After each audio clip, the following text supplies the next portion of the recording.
पिछली बार की तरह इस बार भी सीबीएसई ने कहीं ना कहीं दोगलापन दिखाया है। पिछली बार की तरह इस बार भी बहुत सारे रीजन्स के बहुत सारे सेट्स में डिफिकल्टी लेवल बहुत ज्यादा नीचे ऊपर किया है। लेकिन हर बार ऐसा क्यों?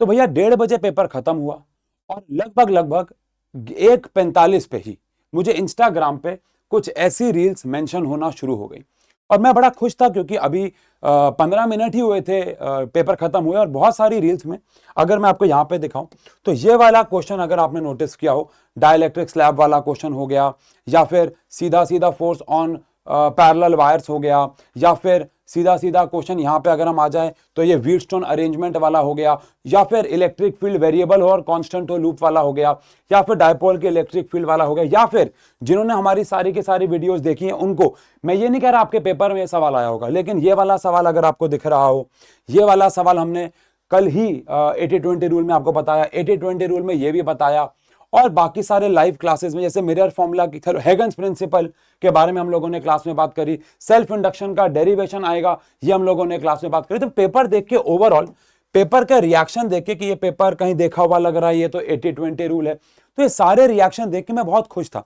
लेकिन फिर मेरे पास ऑफलाइन सेंटर के कुछ बच्चों का, क्योंकि मैं दिल्ली में पढ़ाता हूं, दिल्ली के रीजन्स का पेपर आना शुरू हुआ और उसमें से 2-4 बच्चों ने कहा कि सर डेरिवेशन नहीं आई। तो मैं बड़ा हैरान था, मैंने कहा भाई क्या बात कर रहे हो, डेरिवेशन तो पेपर में आई है, यहां पे देखो स्नेल्स लॉ की वेरिफिकेशन आई है, अगर आप देख पा रहे हो, पता नहीं आपको दिख रहा है कि नहीं, स्नेल्स लॉ, म्यूचुअल इंडक्शन की डेरिवेशन है, पैरेलल वायर्स है, ये वो सारे क्वेश्चन जो हम लोगों ने क्लास में डिस्कस किए।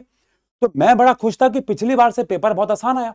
लेकिन जैसे ही मैंने दिल्ली के सेट्स को खोल के देखा, जैसे ही मैंने अपने ऑफलाइन के बच्चों को दिल्ली के सेट्स को मंगाया, तो शुरुआत में एमसीक्यूज देख के कुछ कुछ मैं हैरान हुआ, लेकिन कुछ कुछ मुझे लगा कि ठीक है यार, दिल्ली के सेट में 2-4 एमसीक्यूज अलग आ गए होंगे। ये वाला एमसीक्यू हमने क्लास में किया था तो मुझे लगा कि ठीक है यार, ये वाले एमसीक्यू आ गए होंगे। कुछ ये वाला एमसीक्यू काफी डिफिकल्ट था, ये पावर एवरेज वाला हम लोगों ने 80-20 रूल में डिस्कस किया था। एक्स रेज हमारे लिए हार्मफुल क्यों है, ये पेपर थोड़ा सा लगा गया, एनसीईआरटी का सवाल आ गया था। लेकिन जब मैं धीरे धीरे आगे बढ़ा, बाइंडिंग एनर्जी ग्राफ के ऊपर हम लोगों ने डिस्कस किया था आएगा, तो मैं यहां तक ठीक ठीक था, मुझे फील आ रहा था कि यार ठीक है, पेपर बहुत ज्यादा मुश्किल भी नहीं है, बहुत ज्यादा डिफिकल्ट भी नहीं है।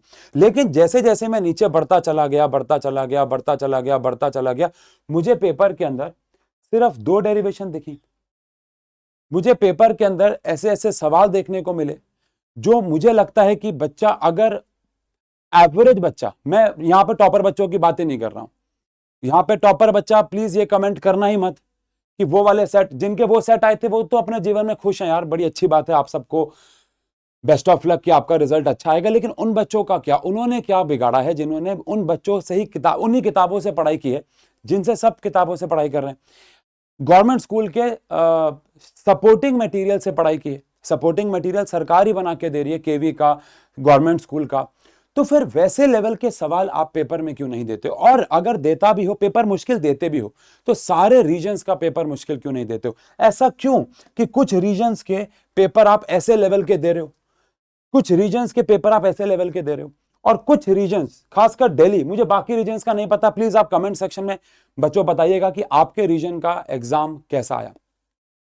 प्लीज मुझे बताइएगा कि आप कहां से, आप कौन से स्टेट से बिलोंग करते हैं, कौन से रीजन से बिलोंग करते हैं, सेट नंबर क्या था आपका, और आपका सेट कैसा आया। अगर आसान आया तो प्लीज ईमानदारी से आसान बताइएगा, मुहिम में मत जुड़िएगा। इन क्वेश्चंस पे मार्क करके मत बोलना कि ये वाला क्वेश्चन तो हमने 80-20 रूल में किया था सर, ये वाला क्वेश्चन हमने 80-20 रूल में किया था। लेकिन इन क्वेश्चंस का क्या, डेरिवेशंस तो कहीं पे भी नहीं है। एक डेरिवेशन इस वाले सेट ने मुझे स्ट्रेट फॉरवर्ड दिखी है, derive an expression for the torque acting on the rectangular current carrying loop suspended in magnetic field, जो कि हमने 80-20 रूल में बताई थी। जिस भी साल, जैसे लास्ट ईयर 2024 में पेपर मुश्किल था, मैं मानता हूं, और इस बार ये वाले जो रीजन है, अगर मैं यहाँ पे वापस से इस के सेट नंबर पे जाऊं, आप लोग प्लीज अपने सेट नंबर, अच्छा इसमें सेट नंबर नहीं है, अपने सेट नंबर को भी मैच कीजिएगा।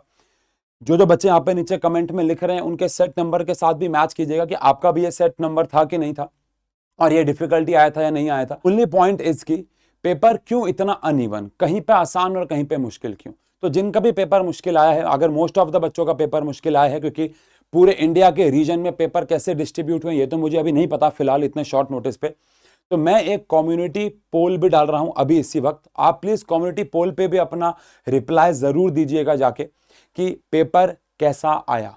मैं वहां पे 4 अलग अलग कॉलम बनाऊंगा कि भैया पेपर टफ था, वेरी टफ था, इजी था, मॉडरेट था, प्लीज अपना अपना रिव्यू दीजिएगा। अगर मोस्ट ऑफ द बच्चों का वहां पे टफ आता है तो आपको टेंशन लेने की जरूरत नहीं है, क्योंकि जिस साल भी पेपर टफ आता है चेकिंग जो है वो लीनियंट हो जाती है, चेकिंग जो है वो लीनियंट हो जाती है। आपको उस चीज की टेंशन लेने की जरूरत नहीं है। बाकी अब आपका पेपर फिजिक्स का कैसा भी गया हो बेटा, आप अपना यहाँ पे कमेंट करें, पोल पे जाके आंसर दें। वेट करते हैं, सीबीएसई के बारे में बात करते हैं। चैनल पे बाकी सारे टीचर्स ने इसके ऊपर वीडियोस बनाना शुरू कर दिया, तो मैं समझ गया था कि एक्चुअली सीरियस इश्यू हो चुका है। पेपर पिछले साल की तरह इस साल भी फिजिक्स का काफी ज्यादा डिफिकल्ट आ चुका है। Hoping for the best. I hope CBSE जो है वो चेकिंग आसान करे। प्लीज पोल जरूर कीजिएगा, इससे आइडिया होगा। जिनका भी पेपर इस लेवल का आया बेटा वो तो बहुत खुश हैं, उनकी खुशी बनाना बनता भी है, क्योंकि ये पेपर कुछ भी नहीं था, बहुत इजी था। डेरिवेशंस और बेसिक डेफिनेशन से भरा हुआ, डेरिवेशन और बेसिक डेफिनेशन से भरा हुआ। और वहीं पे ये वाला पेपर कितना ज्यादा, मतलब एक जमीन है तो एक आसमान है। ऐसा क्यों होता है हर बार, ये समझ में नहीं आता। अगर इतने डिफरेंट डिफरेंट सेट्स बनाने हैं तो फिर ये 11th और 12th के या 10th के पेपर में फर्क क्या रहा? 9th में भी तो ऐसा ही होता है, कुछ स्कूलों के पेपर बहुत आसान, कुछ स्कूलों के पेपर बहुत मुश्किल। 11th में भी ऐसा ही होता है। तो फिर बोर्ड के मायने क्या रह जाएंगे, जहां पे एक सेट इतना आसान आ रहा है, एक सेट इतना आसान आ रहा है कि भैया पूछो मत, ऐसा लग रहा है कि डेफिनेशन और डेरिवेशन से भर दिया।